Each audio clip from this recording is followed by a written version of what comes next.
Welcome to the SSN On Base podcast, where we're talking baseball, both MSU and everything about baseball.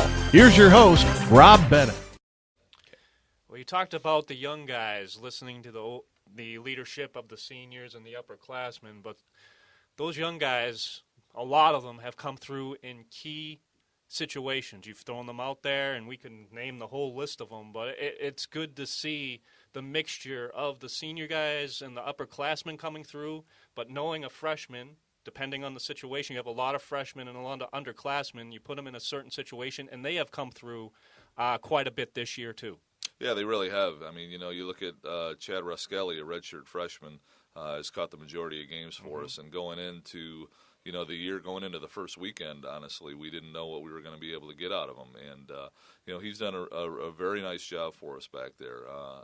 Going around the field, we've got kind of a three-headed monster right now at second base. And it seems to be that, every guy that is in the lineup on a certain day, ends up playing well. Corey Young is a true freshman, got a big hit for us last night in a big 5-run seventh inning, I believe it was, against Eastern Michigan.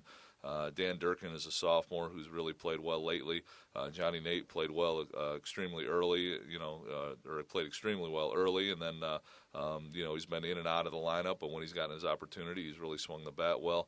And so, you go around the field like that. Brandon Hughes in right field is really, had a steady year for us, and he's going to be a heck of a player. He's a really talented kid.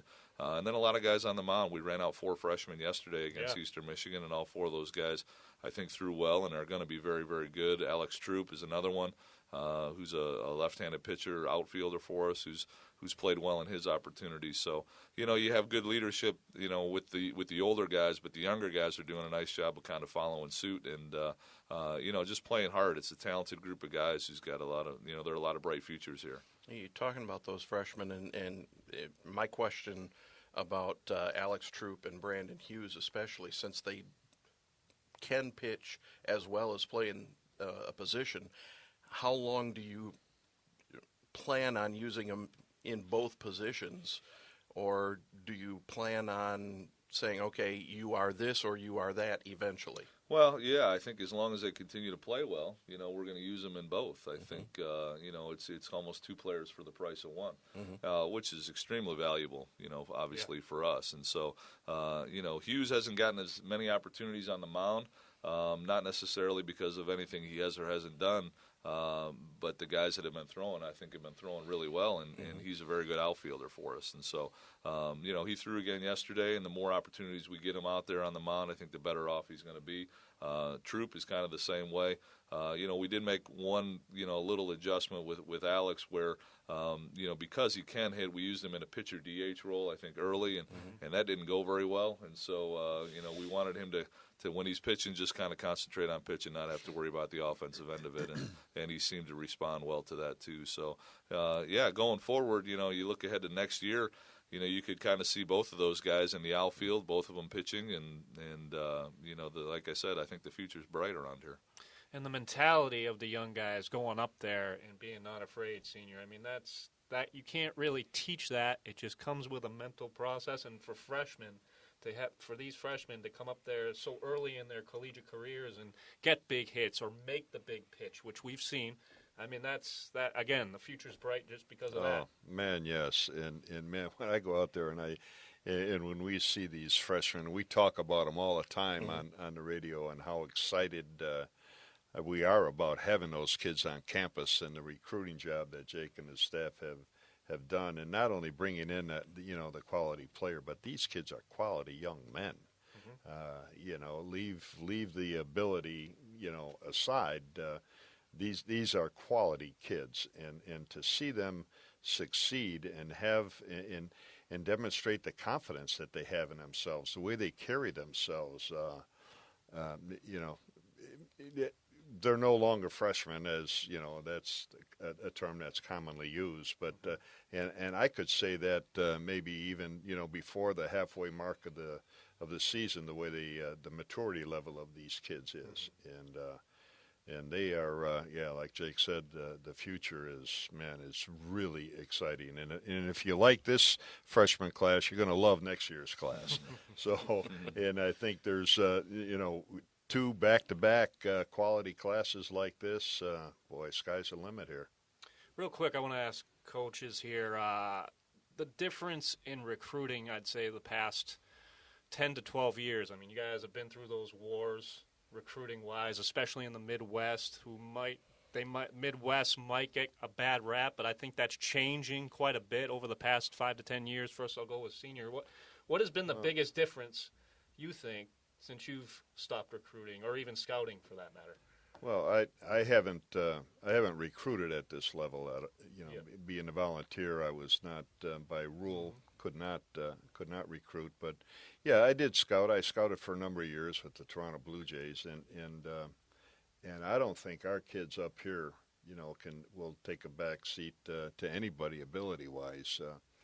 We have some quality kids in the state of Michigan as well as up north, generally speaking. And we are, what I see Jake and his staff doing, and their whole approach to recruiting is the importance of getting in-state kids, owning the state of Michigan. We hear that a lot, Scott. Yeah, we do. We hear in every sport. Right. Yeah, but they're doing it because there's quality kids here in the state. And you want to keep them here, and you want to keep them out here in East Lansing. And the level of ability is pretty strong. Coach? Well, yeah, I would definitely agree with that. I think there's a couple things that we've seen recently that you would probably have never have seen 10, 15 years ago. And number one, that's the timing of recruiting and how fast it's going now. Everybody pays attention, obviously, to football and basketball recruiting, and a lot of those guys commit as seniors, and they commit and then sign their letters of intent maybe a month later or 6 months later. In our sport, it's moving fast, and freshmen and sophomores are committing to schools now, and that opens the door for a lot of different things that can go on, both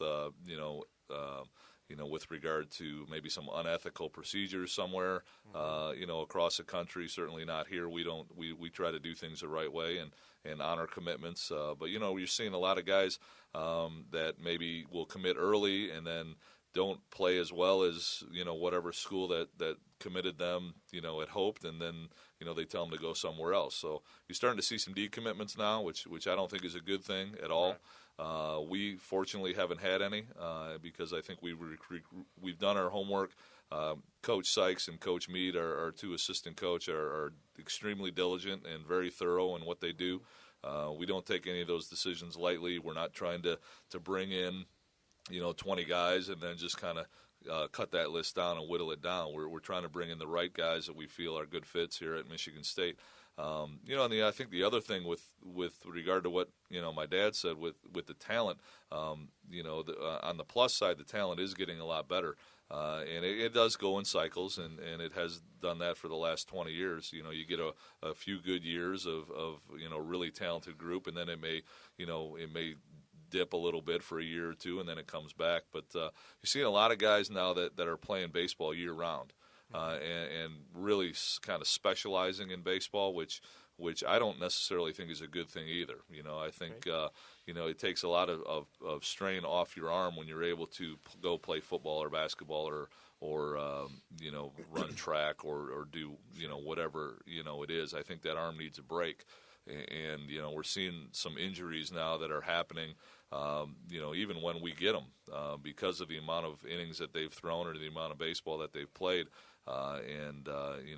The specialization, I think, is at some point going to hurt our game, believe it or not. But we are getting kids that are more polished, I think, when they get here, and if we can keep them healthy, we feel like they're going to be pretty good. I've always been interested to hear coaches talk about the fact that they don't like specialization, at the high school level. Right. And you've said it. Coach Izzo's said it, Coach D'Antonio, Coach Anastas. coaches like these athletes to be a little bit more well-rounded. No question. I don't think, we've talked about it before. You can't replicate being on the free throw line with 5 seconds to go down one. Nope. That doesn't happen in our sport. And so I think, from not only from an athletic standpoint, but from a character standpoint, from, a maturity standpoint, I think, playing football and the demands that happen with football in two-a-days and, going out on a Friday night against a good opponent in front of a great crowd. I mean, those are things that you can't replicate, and I think it all speaks to, number one, the experience of a student athlete and having a young man come in as a well-rounded athlete that's experienced a lot of things, and because take a kid like Brandon Hughes, for example. I mean, he was a heck of a basketball player, an outstanding athlete. I'll take my chances with him in the bottom of the ninth inning, maybe down a run. Because of the things that he's experienced, and maybe guys that play one sport, you're not, you don't, if you're just playing baseball, there aren't many times where you come up in that big situation, and if you're not in that big situation, it can be difficult for you. So, yeah, to pick up on that too, we've got a couple kids on the ball club like that were just outstanding. Tony Checky for one. Football and basketball, incredible. Ryan Krill, football, baseball guy. But, in coaching high school, for 30 years that I did, what we always tried to do, and what I always felt was important, that kids play as many sports as they can in high school. Number one, you're going through high school once. Be a kid, be a teenager, experience everything you can experience at the high school level and have fun and enjoy yourself, okay? Let's look at the big picture, okay? How many of you are going to be in the big leagues or in the NFL or in the NBA, So let's experience everything you can. And so I think that's important, and they're learning how to compete.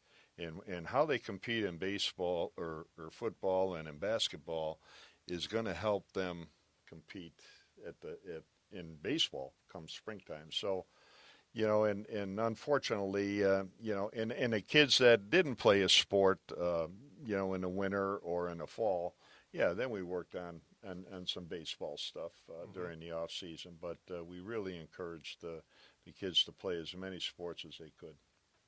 All right, guys, let's take a look at the upcoming series and a little bit into the future, maybe a little bit further into the future, and what we got coming up for this team. Of course, right around the corner, Purdue and Coach. We look at the record, and, of course, the media and the fans start looking at bracketology for baseball and the RPIs, and I'm sure as you guys as coaches try to stay away from that as much as possible. Or do you start looking into that? Well, I think as a coaching staff in our office, I think there are things that we probably look at and try to prepare ourselves or kind of understand where we're at and what we need to do here moving forward. As far as our team is concerned, we've proven. I said in our head coaches meeting about a month ago, we're good enough to beat anybody in the country, good enough to go out to Oregon and sweep that series. We're also bad enough to lose to anybody in the country, providing we don't play well. And so, I think our guys need to understand that before we get a little bit ahead of ourselves here. Let's understand that when we play well, we have a good chance to win. When we don't play well, it's difficult for us. And, we saw it in Indiana last weekend. We played very poorly on Friday, and they played extremely well. And we turned around and ended up winning the series on Sunday with a big doubleheader sweep and played very well. So I think that's a lesson for our guys. Even in this, the course of last night's ball game against Eastern Michigan, I thought we played very well, with the exception of the seventh inning. And I think we lost a little bit of focus.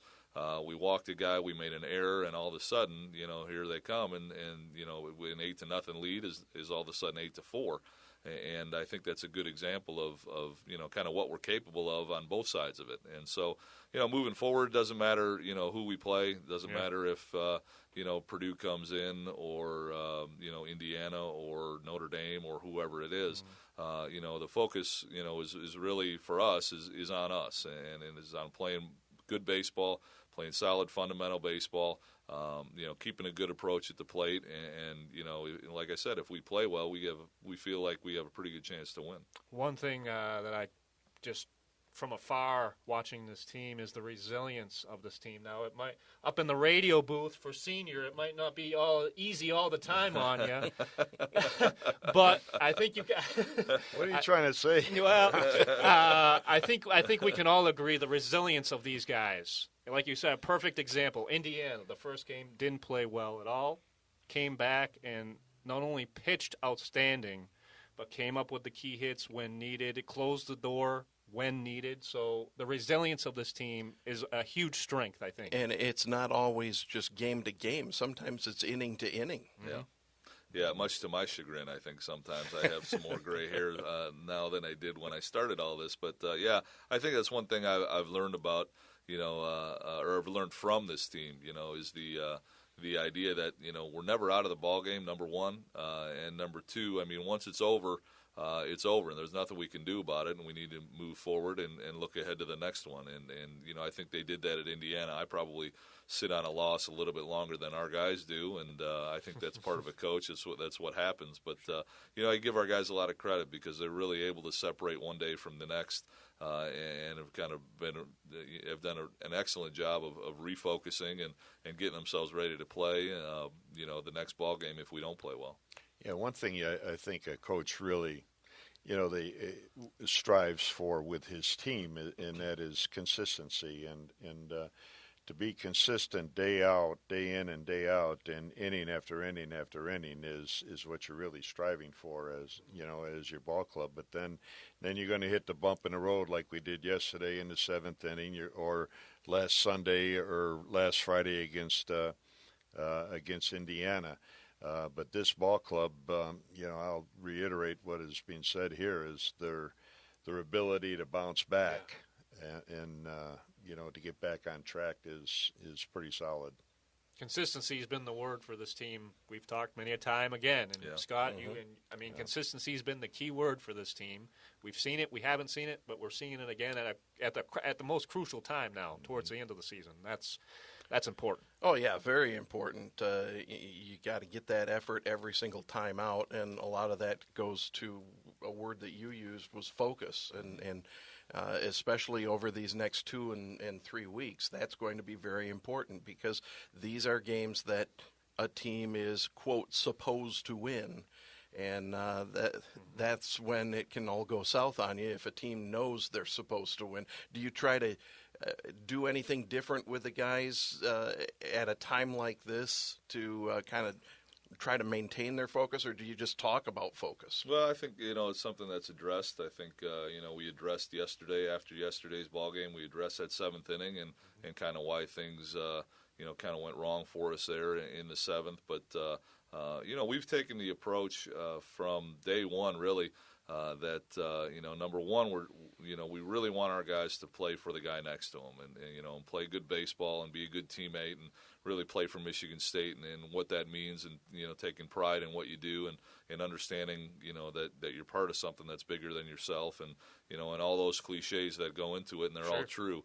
But as far as the focus part of it, again, I think it's one of those things that you have to recenter some guys. Either day to day or inning to inning, based on how things are going. But in our sport, bigger, faster, stronger doesn't always win, and I think that's important that our guys understand that. And so, how you handle failure is a big part of your success in baseball because you're going to fail a lot in our sport. And so, again, we've talked from day one about being a good teammate, about understanding it's not all about you. You can't hit a 5-run home run. You need guys on base. You need to rely on the guy in front of you and behind you. And if you don't have success, you need to be able to trust that somebody else will be able to pick up that slack. And for the most part, I think guys have done a very good job at that. Well, Scott, you brought up these next couple of weeks with Purdue coming in, Penn State coming in after that. These are teams that, you're supposed to be able to handle. But, Coach, how important is, you hold what you can control in your hand right now, 9-6 in the Big Ten Conference, I believe, and you got these. But you can control your own destiny at this point. But at the same time, I mean, Purdue and Penn State, they might be at the bottom of the conference, but hey, look, they got nothing to lose. So that could be the most dangerous team coming in. No question. I think, the similarities between the two, number one, is that, in looking at scouting reports and knowing the two head coaches there, like I do, they both teams play hard. And so when you hear that on the scouting report, and when you see that, when you watch them, and you watch film of them, and you understand that they play hard, you don't look at the record, you don't look at the statistics, because none of that matters. Because if a team comes in and gives you good effort, in our sport, those teams are dangerous. Much like we feel like we can be dangerous because we play hard as well. And so you take all that stuff and you look at the statistics to see who runs and maybe who's got some power or things like that. But you don't pay any attention to the batting average. You don't pay any attention to the record or any of that stuff, because again, we feel like our focus needs to be on ourselves and taking care of our business. I know in basketball, you work. Coach Izzo works on different types of offenses based on who they play, or in football, obviously, you scheme your defense to what kind of offense maybe the other team runs. Baseball is not like that. Yeah, it's a different type of scouting in baseball. It is, for sure. It is. In baseball, when you execute, you have a good chance to win.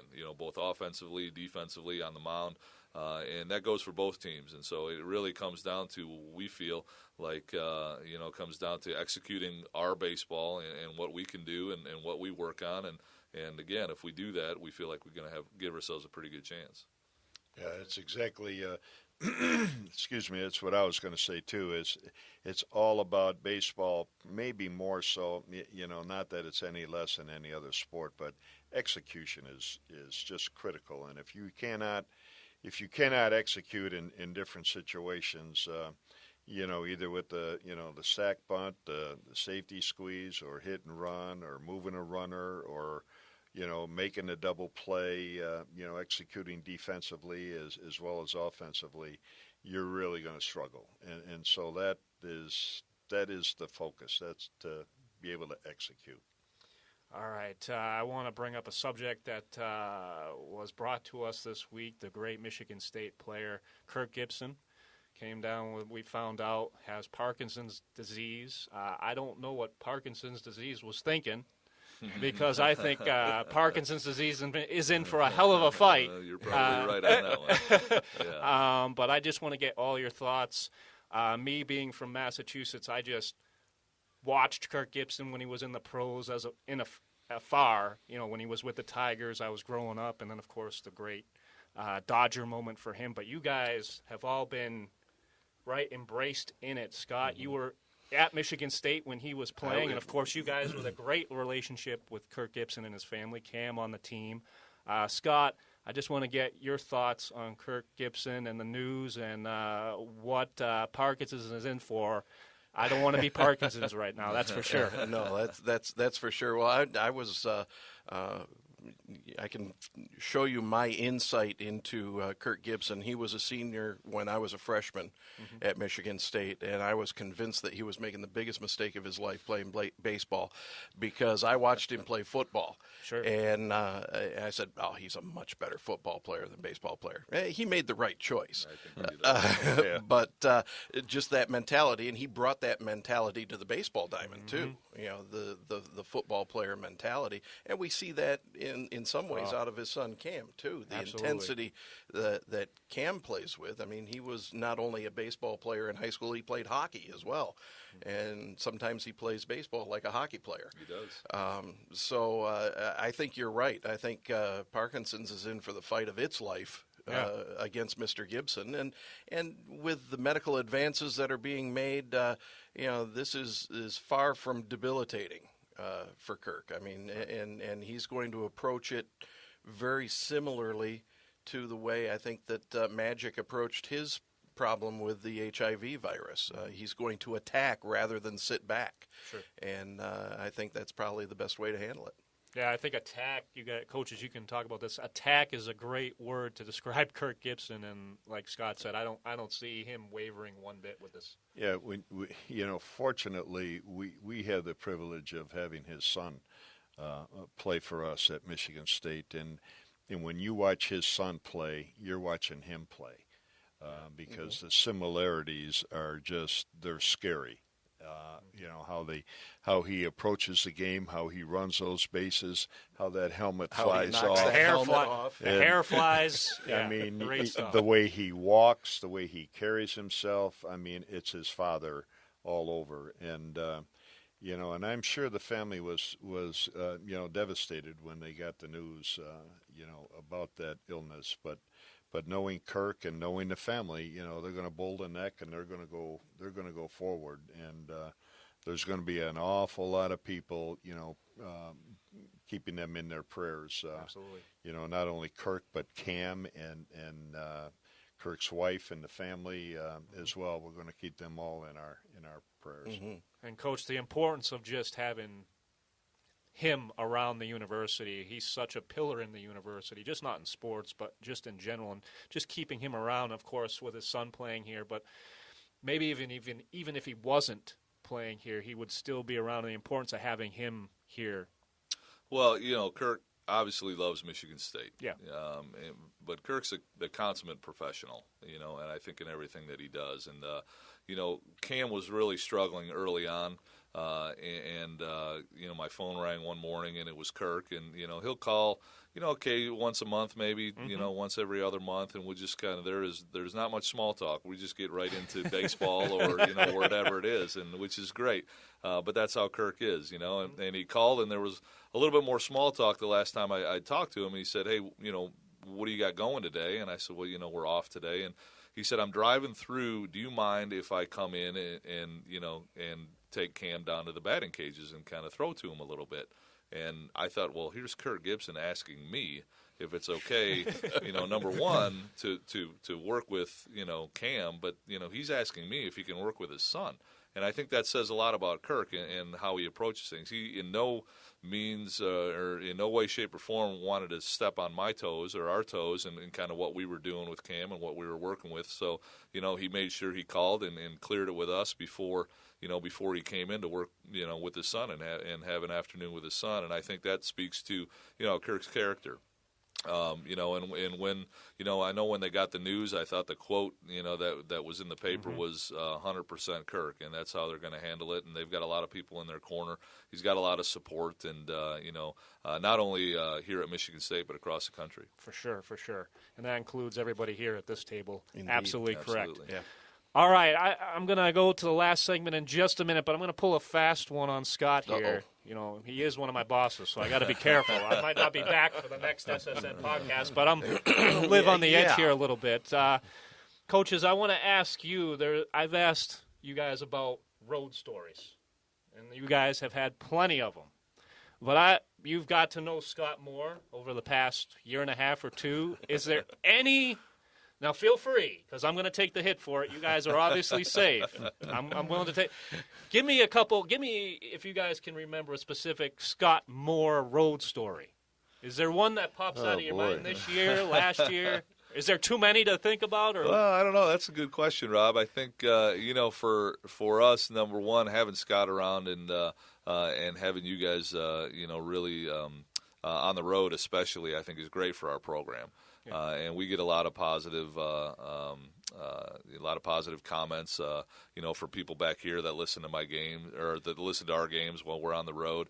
I think as far as Scott Moore's stories, I don't know. I think I remembered one interview where I kind of set you up a year ago, and he asked me a question pregame that I said, well, if our radio guy was any better, then we probably would have won yesterday, and kind of went in on that.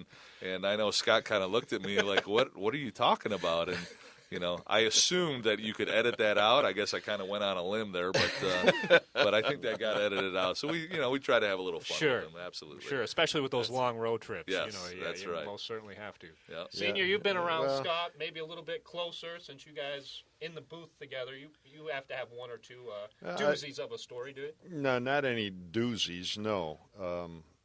There's been a couple of times when I've hung him out to dry and just said, "Okay, you're on." Yeah, we have a situation up in that press box where there's no restroom up there. Yeah. Oh yeah. And so there are times, when he does one of those to me, and he says, I'm out of here, and I'm going, now what do I do? And he leaves me, with the play-by-play, and there's something, and then a couple innings later, it's I'm out of here, and I got to go. Give and take, right? Yeah. Give and take. I think he still owes me at least one. So. But in the other things, and it kind of gets very interesting up there at times. Yeah. Depending on what's happening on the field and so forth.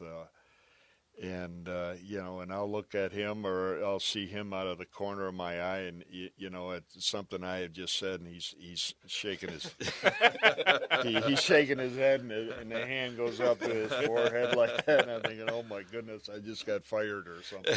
That's like the third base sign coming into home plate, right? Yeah, exactly. And what's hard up there is it's my son. Yeah. And sure. And so there's some investment into this, and when he goes out there and he might get tossed or he's in an argument, it's that like never happens. No, I don't know what he's talking about. And it's like, oh, here we go, and but it's been interesting. If you want some real stories on Scott, okay. I bet Rob has some good ones in hockey. Well, he's yeah. Oh, yeah. Well, we've been together for 10 years in hockey, so exactly. You stick around for 8 more, and then maybe exactly. You'll have more stories. Yeah. All right, looks like you got off scot-free. No pun intended. Yeah. All right, we're going to talk about that. Yeah, see, there it is. You have it on film, Seth. All right, we're going to end today's podcast. We usually do an open forum, Coach, where anything on your mind you want to speak about doesn't necessarily have to be baseball, doesn't necessarily have to be sports, just something that's in your mind that you want to get across. This is the time for it. I think this is a good way to end the podcast. We try to do that every time we do this. So we'll go to the new guy. First, what is on your mind, Coach? What would you like to say to end this podcast? Well, I tell you, I mean, again, as I said it before, and as corny or sappy as it is, it's just an honor for me to be able to put the green and white on, every day and compete for Michigan State. I think, I was really kind of blown away about a month ago when I got a letter from the Varsity S Club and saying that I was going to be inducted as an honorary member. And that, for me, something really special, because growing up a Michigan State fan, not being anywhere near talented enough to play here, but getting an opportunity to be kind of a part of the Spartan family is something that I take a lot of pride in. And, I don't take it for granted that I get a chance to do what I do with the people that I get to do it with, and coaching our kids is something that is really something extremely special to me, and to be able to have my family be a part of that, taking my kids to Comerica Park, or taking my son out to Oregon with us, or taking my family out to a regional, a few years ago, and making road trips like that, and having them be a part of what's going on here, I think is something that's really, really special for me, and I don't take it lightly at all. Scott, what is on your mind, sir? What is on my mind? Probably right now, with my dual backgrounds, what's going on in Detroit sports-wise, with the way the Tigers started the season. It was great. I mean, they hit a little bump in the road here, but it's a long season, so continued excellence for the Detroit Tigers, and the hockey situation. With last night the Red Wings were ousted from the playoffs after the first round. I think Henrik Zetterberg's quote was, "It's frustrating because it's another first round exit." And I think the Red Wings will be back. Let's not minimize the fact that it's been 24 consecutive years that they've made the postseason. That's just outstanding. And despite what my partner says, I think their sweaters are pretty good too. So I'm sure this is exactly what you want to hear. We from have Scott had that Mann. conversation So a few times. This actually works perfect. Now it goes to you, senior. Yeah. So now, hearing both of them, what is on your mind, I decided sir? to set you up there. Yeah, we go back and forth a little bit up there in the booth, with the Wings. And of course, I was born and raised in Chicago, and have maintained my loyalties to all the Chicago professional teams. Blackhawks, of course, advanced. Who have the best sweater in hockey. That's a given. And, my son was raised that way, and he holds those loyalties as well as my grandson. And so, but to pick up on what Jake was saying, this is a thing that his getting here, the route that he took to get here. I mean, it's worth a book. I mean, how things took place. Here's a guy who's been born and raised in Lansing or in Holt, Michigan. Born and raised a Spartan fan. Took him to the football games, to the basketball games, to the hockey games, and just he loved the Spartans. Just loved the Spartans. And then I had the privilege of coaching him in high school, and it come down to where where do you want to go on and play after you graduate from high school, son? And yet where would you like to go? And he said, well, I want to go to Michigan State. I want to play at Michigan State. And boy, that was a hard time for me, to tell my son that I don't think he can play there. It didn't appear to be very difficult for him at the time. And so then I asked him, I said, okay, what's your second choice? And he says, Notre Dame. And I go, oh, geez. But so he ends up going and playing at Alma College, had an outstanding career there, and played and started for 4 years at Alma College, and ends up with a dream, literally a dream job, a destination job at Michigan State, a school that he grew up with and loved. And what he says about not taking for granted all those things that, encompass those, what he's experiencing, what his family and his kids are experiencing is true. I mean, nothing is taken for granted there. And for my wife and I to sit back and to see that, oh my goodness, what a thrill that is for us. Yeah. And and I'm a part of all those things now with being able to coach with my son, fulfilling a father's dream, at doing that, and now being a part of it through you guys here. It's incredible. I'm living a dream too. So. Great way to end this podcast, guys. I appreciate all you guys taking some time out this morning to join me here. Appreciate Senior. Scott, we'll be listening to you starting on Friday right here on the mobile app, SSN 24/7, correct? And Coach, of course, you'll be down the field doing what you do best. That's right. Right, Coach? And best of luck to you this week and into the future. We'll talk again. Thank you. And again, thank you guys for joining us today on the SSS On Base podcast. We appreciate you guys listening as well. We hope you enjoyed it, and let's see if we can do this again. Until then, go green. All right, guys.